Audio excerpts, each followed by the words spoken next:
Hello, it's Colleen with Self-Discovery Through Art. That's self-discovery, THRU, art.com. And some of you may have tuned in and out of this painting that I've been doing. It started as a repurposed painting. Then I used it as a process arts to process some self-forgiveness of when I used to drink and the harm I did to myself and others is what's storied into here. And then I kept going with it. I had a face on here for a lot of the time, and I decided that the face just wasn't working. I didn't know if the face was coming through my head versus my heart, or whether that was, since it's a process art, that this was just a process I had to go through of kind of putting the ugly stages of my life into my painting and then saying, no, that's not where the story ends this time. So now I'm at another decision point, and I am going to be leaving town, so I'll have some time before I come back to this painting, but I may have to leave it for a little while.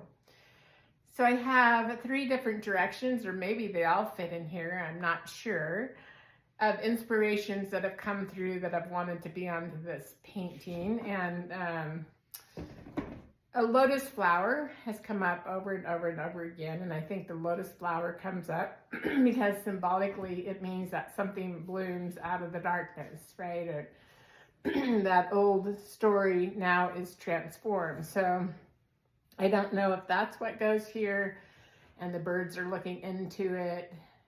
So that's one option that wants to be here. Somebody mentioned a fruit bowl, or so that could be kind of fun, although I've never really drawn a fruit bowl.